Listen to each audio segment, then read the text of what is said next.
श्री कृष्णा, राधे राधे। आज आप सुनेंगे अगहन गुरुवार को सुनी जाने वाली महालक्ष्मी की संपूर्ण व्रत कथा। तो इस कथा को श्रद्धापूर्वक पूरा सुनना। अगहन मास में यानी कि मार्गशीर्ष महीने में गुरुवार हो तो माँ महालक्ष्मी की पूजा अर्चना करने का विधान है। इस दिन श्रद्धापूर्वक व्रत रखकर माँ महालक्ष्मी की व्रत कथा कही और सुनी जाती है। कहा जाता है कि अगहन मास में महालक्ष्मी का पूजन करने से परिवार में सुख समृद्धि का वास होता है। गुरुवार के एक दिन पहले यानी कि बुधवार की शाम को अपने घर की साफ सफाई करके आंगन और मुख्य द्वार पर रंगोली बनाएं और चावलों से मुख्य द्वार से लेकर पूजा स्थान तक माँ महालक्ष्मी जी के आते हुए पद चिन्ह बनाएं। फिर कलश की स्थापना करके आंवला और आम के पत्तों का तोरण सजाकर माँ महालक्ष्मी जी की प्रतिमा स्थापित करें।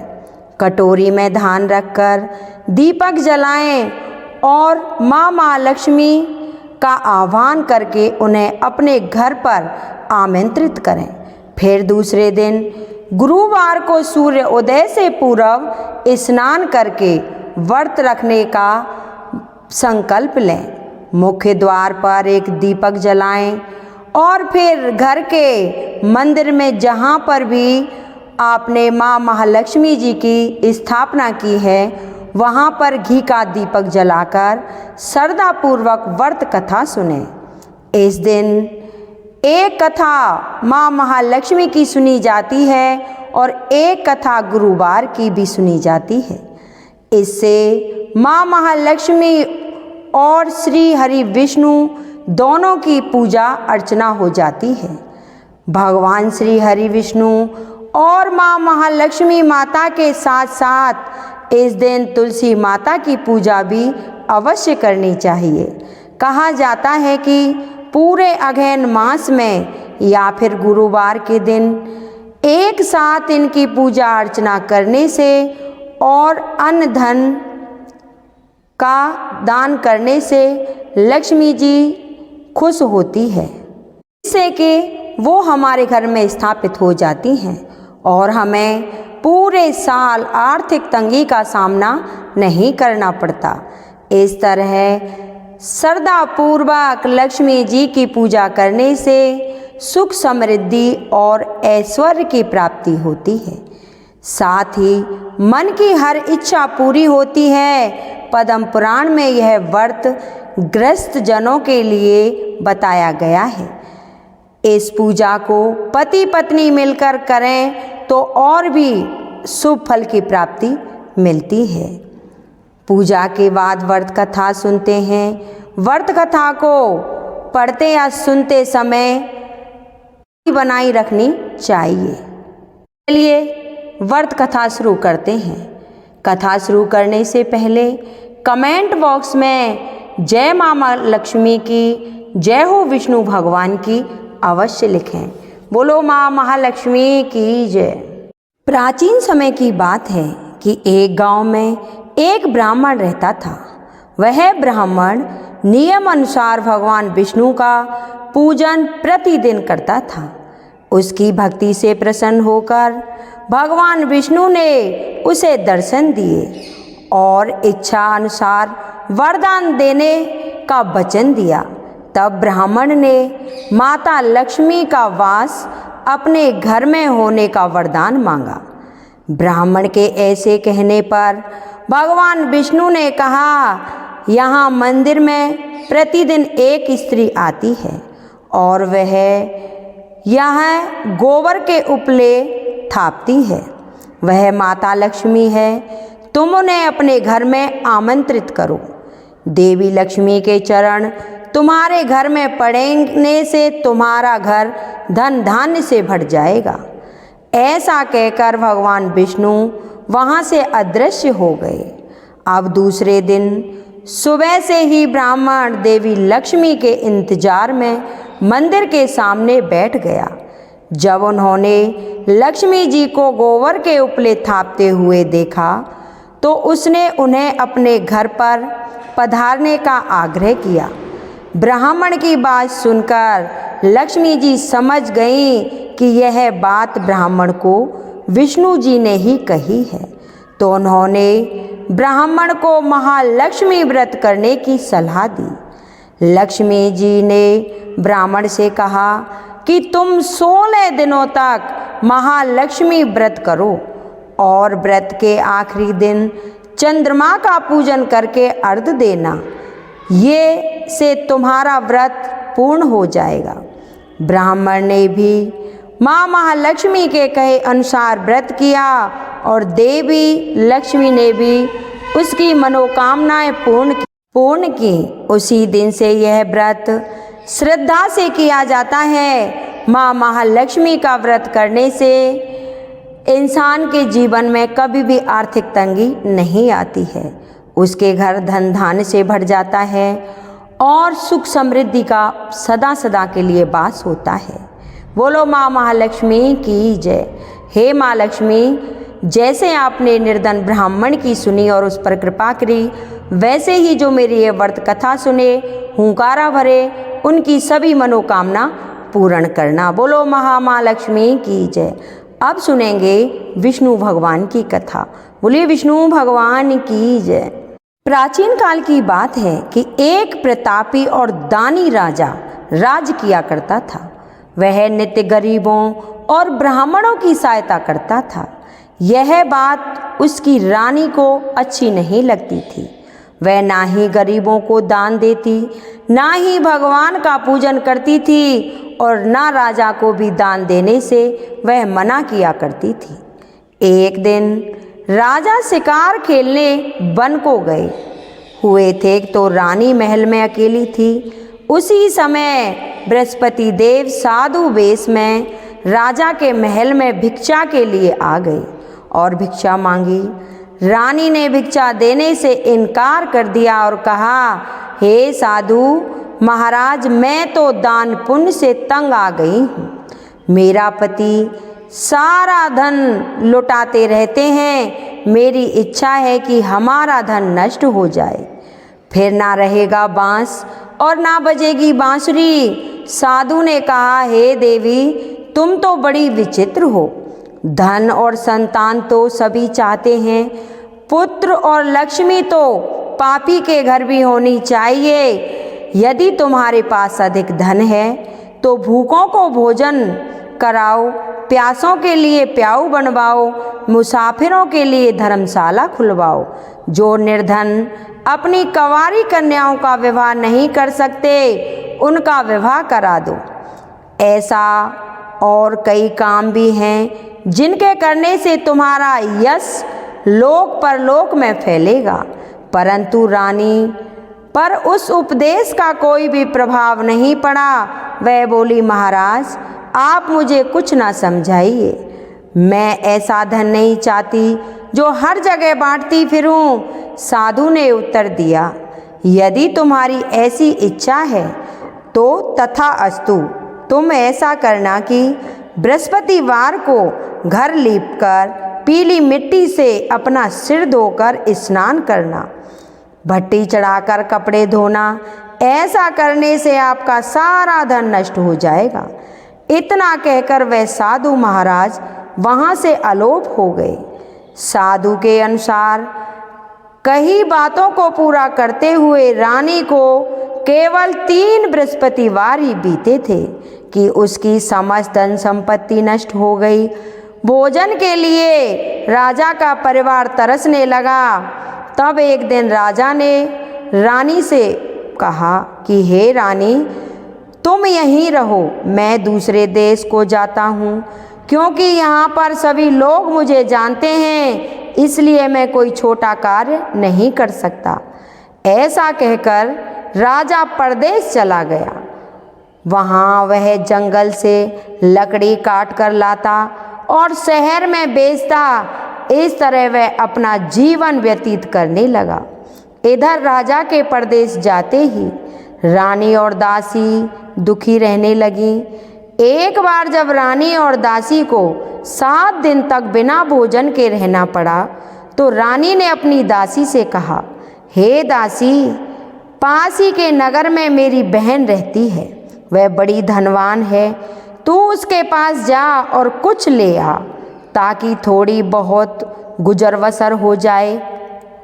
दासी की रानी की बहन के पास चल दी। उस दिन गुरुवार था और रानी की बहन उस समय बृहस्पतिवार व्रत की कथा सुन रही थी। दासी ने रानी की बहन को अपनी रानी का संदेशा दिया, लेकिन रानी की बड़ी बहन ने कोई उत्तर नहीं दिया। जब दासी को रानी की बहन से कोई उत्तर नहीं मिला तो वह बहुत दुखी हुई और उसे क्रोध भी आया। दासी ने वापस आकर रानी को सारी बात कह सुनाई। सुनकर रानी ने अपने भाग्य को कोसा। उधर रानी की बहन ने सोचा कि मेरी बहन की दासी आई थी, परंतु मैं उससे नहीं बोली, इससे वह बहुत दुखी हुई होगी।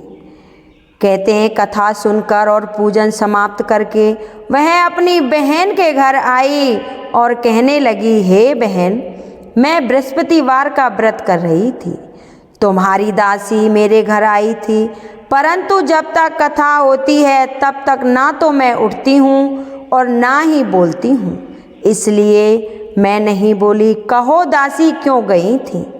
रानी बोली, बहन, तुमसे क्या छिपाऊं, हमारे घर में खाने तक को अनाज नहीं था। ऐसा कहते कहते रानी की आंखें भर आईं। उसने दासी समेत पिछले 7 दिनों से भूखे रहने तक की बात अपनी बहन को विस्तार पूर्वक सुना दी। रानी की बहन बोली, देखो बहन, भगवान बृहस्पति देव सबकी मनोकामनाओं को पूर्ण करते हैं। देखो शायद तुम्हारे घर में अनाज रखा हो। पहले तो रानी को विश्वास नहीं हुआ, पर बहन के आग्रह करने पर उसने अपनी दासी को अंदर भेजा तो उसे सचमुच अनाज से भरा एक घड़ा मिल गया। यह देखकर दासी को बड़ी हैरानी हुई। दासी रानी से कहने लगी, हे रानी, जब हमको भोजन नहीं मिलता तो हम व्रत ही तो रखते हैं, इसलिए क्यों ना इनसे व्रत और कथा की विधि पूछ ली जाए ताकि हम भी व्रत कर सकें। तब रानी ने अपनी बहन से बृहस्पतिवार व्रत के बारे में पूछा। उसकी बहन ने बताया, बृहस्पतिवार के व्रत में चने की दाल और मुनक्का से विष्णु भगवान का केले की जड़ में पूजन करें तथा दीपक जलाए, व्रत कथा सुने और पीला भोजन ही करे, इससे बृहस्पति देव प्रसन्न होते हैं। व्रत और पूजन विधि बताकर रानी की बहन अपने घर को लौट गई। 7 दिन के बाद जब गुरुवार आया तो रानी और दासी ने व्रत रखा। गुड़साल में जाकर चना और गुड़ लेकर आई, फिर उससे केले की जड़ तथा विष्णु भगवान का पूजन किया। अब पीला भोजन कहाँ से आए, इस बात को लेकर दोनों बहुत दुखी थे। क्योंकि उन्होंने व्रत रखा था, इसलिए बृहस्पति देव उनसे प्रसन्न थे। इसलिए वे एक साधारण व्यक्ति का रूप धारण कर 2 थालों में सुंदर पीला भोजन दासी को दे गए। भोजन पाकर दासी प्रसन्न हुई और फिर रानी के साथ मिलकर भोजन ग्रहण किया। उसके बाद वे सभी गुरुवारों को व्रत और पूजन करने लगे। बृहस्पति भगवान की कृपा से उनके पास फिर धन धान्य संपत्ति आ गई, परंतु रानी फिर से पहले की तरह आलस्य करने लगी।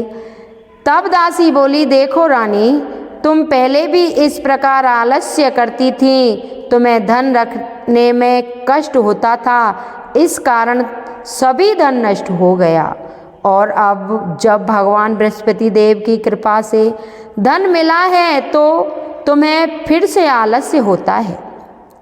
रानी को समझते हुए दासी कहती है कि बड़ी मुसीबतों के बाद हमने यह धन पाया है, इसलिए हमें दान पुण्य करना चाहिए।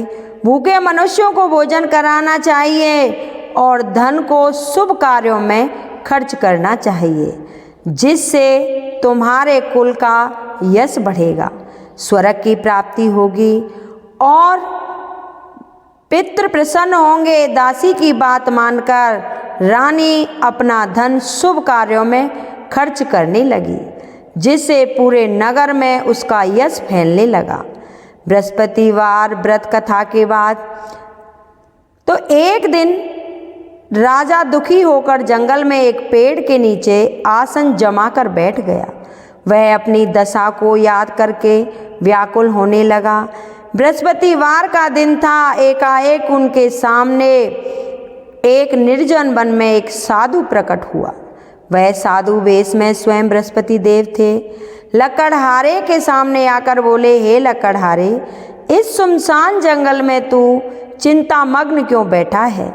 लकड़हारे ने दोनों हाथ जोड़कर प्रणाम किया और उत्तर दिया, हे महात्मा जी, आप सब कुछ जानते हैं, मैं क्या कहूँ? यह कहकर रोने लगा और साधु को अपनी आत्मकथा सुनाई। महात्मा जी ने कहा, तुम्हारी स्त्री ने बृहस्पति के दिन बृहस्पति भगवान का निरादर किया है, जिसके कारण रुष्ट होकर उन्होंने तुम्हारी यह दशा कर दी। अब तुम चिंता को दूर करके मेरे कहने पर चलो तो तुम्हारे सब कष्ट दूर हो जाएंगे और भगवान पहले से भी अधिक संपत्ति देंगे। तुम बृहस्पति के दिन कथा किया करो। 2 पैसे के चने मुनक्का लाकर उसका प्रसाद बनाओ और शुद्ध जल से लोटे में शक्कर मिलाकर अमृत तैयार करो। कथा के पश्चात अपने सारे परिवार और सुनने वाले प्रेमियों में अमृत व प्रसाद बांटकर आप भी ग्रहण करो। ऐसा करने से भगवान तुम्हारी सब मनोकामनाएं पूर्ण कर देंगे। साधु के वचन सुनकर लकड़हारा बोला, हे प्रभु, मुझे लकड़ी बेचकर इतना पैसा नहीं मिलता जिससे भोजन के उपरांत कुछ बचा सकूं। मैंने रात्रि में अपनी स्त्री को व्याकुल देखा है। मेरे पास कुछ भी नहीं जिससे मैं उसकी खबर मंगा सकूं। साधु ने कहा, हे लकड़हारे, तुम किसी बात की चिंता मत करो। बृहस्पति के दिन तुम रोजाना की तरह लकड़ियां लेकर शहर को जाओ। तुमको रोज से दुगना धन प्राप्त होगा, जिससे तुम भली भांति भोजन कर लोगे तथा बृहस्पति देव की पूजा का सामान भी आ जाएगा। इतना कहकर साधु अंतर्ध्यान हो गए। धीरे धीरे समय व्यतीत होने पर फिर वही बृहस्पतिवार का दिन आया। लकड़हारा जंगल से लकड़ियां काटकर किसी शहर में बेचने गया। उसे उस दिन और दिन से भी अधिक पैसा मिला। राजा ने चना, गुड़ आदि लाकर गुरुवार का व्रत किया। उस दिन से उसने सभी कलेश दूर हुए। परंतु जब दोबारा गुरुवार का दिन आया तो बृहस्पतिवार का व्रत रखना भूल गया। इस कारण बृहस्पति भगवान नाराज हो गए। उस दिन उस नगर के राजा ने विशाल यज्ञ का आयोजन किया था तथा शहर में यह ढिंढोरा पिटवा दिया कि कोई भी मनुष्य अपने घर में भोजन ना बनाए, ना आग जलाए। समस्त जनता मेरे यहाँ भोजन करने आएगी। इस आज्ञा को जो ना मानेगा उसे फांसी की सजा दी जाएगी। इस तरह की घोषणा संपूर्ण नगर में करवा दी। राजा की आज्ञा अनुसार शहर के सभी लोग भोजन करने गए, लेकिन लकड़हारा कुछ देर से पहुंचा। इसलिए राजा उसको अपने साथ घर ले गए और ले जाकर भोजन करा रहे थे तो रानी की दृष्टि उस खूंटी पर पड़ी जिस पर उसका हार लटका हुआ था। वह वहाँ पर दिखाई नहीं दिया। रानी ने निश्चय किया कि मेरा हार इसी मनुष्य ने चुरा लिया है। उसी समय सिपाहियों को बुलाकर उसको कारावार में डलवा दिया। जब लकड़हारा कारागार में पड़ गया और बहुत दुखी होकर विचार करने लगा कि न जाने कौन से पूर्व जन्म के कर्म से मुझे यह दुख प्राप्त हुआ है और उसी साधु को याद करने लगा जो कि जंगल में मिला था। उसी समय तत्काल बृहस्पति देव साधु के रूप में प्रकट हुए और उसकी दशा को देखकर कहने लगे, अरे मूर्ख, तूने बृहस्पति देव की कथा नहीं कही, इसी कारण तुझे दुख प्राप्त हुआ है। अब चिंता मत कर, बृहस्पतिवार के दिन कारागार के दरवाजे पर 4 पैसे पड़े मिलेंगे, उनसे तू बृहस्पति देव की पूजा करना, तेरे सभी कष्ट दूर हो जाएंगे। बृहस्पति के दिन उसे 4 पैसे मिले। लकड़हारे ने कथा कही। उसी रात्रि को बृहस्पति देव ने उस नगर के राजा को स्वप्न में कहा, हे राजा, तुमने जिस आदमी को कारागार में बंद किया है वह निर्दोष है, वह राजा है, उसे छोड़ देना। रानी का हार उसी खूंटी पर लटका है, अगर तू ऐसा नहीं करेगा तो मैं तेरे राज्य को नष्ट कर दूंगा। इस तरह रात्रि के स्वप्न को देखकर राजा प्रातः काल उठा और खूंटी पर हार देखकर लकड़हारे को बुलाकर क्षमा मांगी तथा लकड़हारे को योग्य सुंदर वस्त्र आभूषण देकर विदा किया। बृहस्पति देव की आज्ञा अनुसार लकड़हारा अपने नगर को चल दिया। राजा जब अपने नगर के निकट पहुंचा तो उसे बड़ा आश्चर्य हुआ। नगर में पहले से अधिक बाग, तालाब, कुएं तथा बहुत सी धर्मशाला, मंदिर आदि बन गए हैं। राजा ने पूछा, यह किसका बाग और धर्मशाला है? तब नगर के सब लोग कहने लगे, यह सब रानी और बांदी के हैं। तो राजा को आश्चर्य हुआ और गुस्सा भी आया। जब रानी ने यह खबर सुनी कि राजा आ रहे हैं तो उन्होंने बांदी से कहा कि हे दासी, देख, राजा हमको कितनी बुरी हालत में छोड़ गए थे। हमारी ऐसी हालत देखकर वह लौट न जाएं, इसीलिए तू दरवाजे पर खड़ी हो जा। आज्ञा अनुसार दासी दरवाजे पर खड़ी हो गई। राजा आए तो उन्होंने अपने साथ लेवा लाई। तब राजा ने क्रोध करके अपनी रानी से पूछा कि यह धन तुम्हें कैसे प्राप्त हुआ है? तब उन्होंने कहा, हमें यह सब धन बृहस्पति देव के इस व्रत के प्रभाव से प्राप्त हुआ है। राजा ने निश्चय किया कि 7 रोज बाद तो सभी बृहस्पति देव का पूजन करते हैं, परंतु मैं प्रतिदिन 3 बार कहानी तथा रोज व्रत किया करूँगा। अब हर समय राजा के दुपट्टे में चने की दाल बंधी रहती तथा दिन में 3 बार कहानी कहता।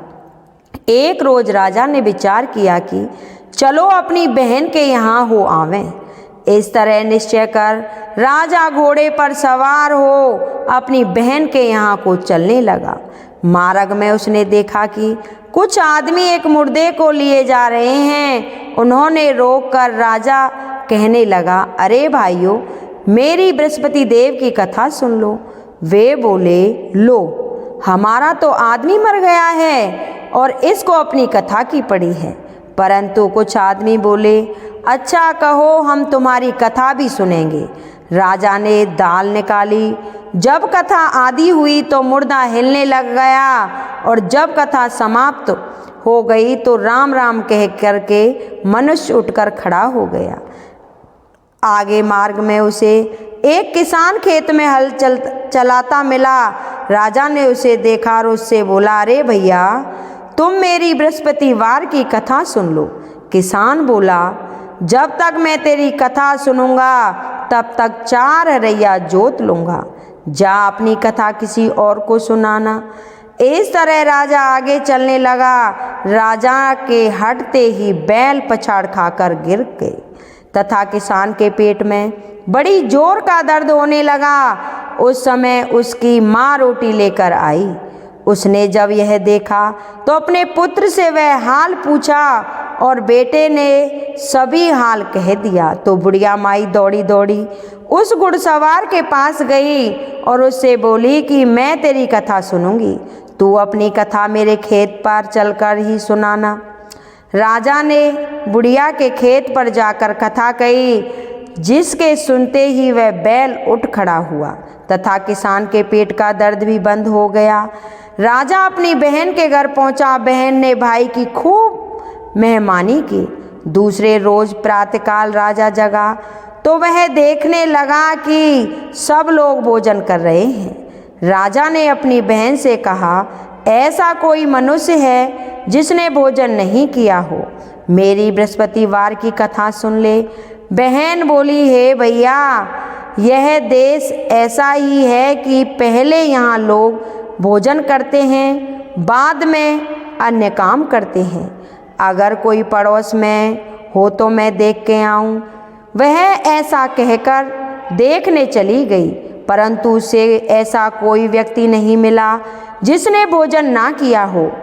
अतः वह एक कुम्हार के घर गई जिसका लड़का बीमार था। उसे मालूम हुआ कि उसके यहाँ 3 रोज से किसी ने भोजन नहीं किया है। रानी ने अपने भाई की कथा सुनने के लिए कुम्हार से कहा। वह तैयार हो गया।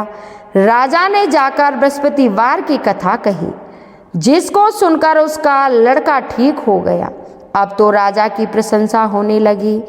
एक रोज राजा ने अपनी बहन से कहा कि हे बहन, तुम अपने घर को जाओगी, हम अपने घर जाएं, तुम भी तैयार हो जाओ। राजा की बहन ने अपनी सास से कहा। सास ने कहा कि हाँ चली जा, परंतु अपने लड़कों को मत ले जाना, क्योंकि तेरे भाई के कोई औलाद नहीं है। बहन ने अपने भाई से कहा, हे भैया, मैं तो चलूँगी पर कोई बालक नहीं जाएगा। राजा बोला, जब कोई बालक नहीं जाएगा तब तुम ही क्या करोगी। बड़े दुखी मन से राजा अपने नगर की ओर लौट आया। राजा ने अपनी रानी से कहा, हम निर्वंशी हैं, हमारा मुंह देखने का धर्म नहीं है और कुछ भोजन आदि नहीं किया। रानी बोली, हे प्रभु, बृहस्पति देव ने हमें सब कुछ दिया है, वह हमें औलाद भी अवश्य देंगे।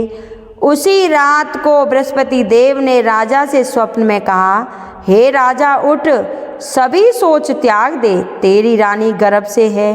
राजा की यह बात सुनकर बड़ी खुशी हुई। 9वें महीने में उसके गर्भ से एक सुंदर पुत्र पैदा हुआ। तब राजा बोला, हे रानी, स्त्री बिना भोजन के रह सकती है पर बिना कहे नहीं रह सकती। जब मेरी बहन आवे तो तुम उससे कुछ मत कहना। रानी ने सुनकर हाँ कर दी। जब राजा की बहन ने यह शुभ समाचार सुना तो वह बहुत खुशी हुई तथा बधाई लेकर भाई के यहाँ आई।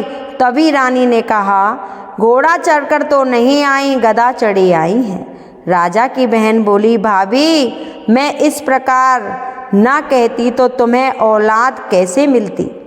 बृहस्पति देव ऐसे ही हैं जैसे जिसके मन में मन आए हैं, सभी को पूर्ण करते हैं।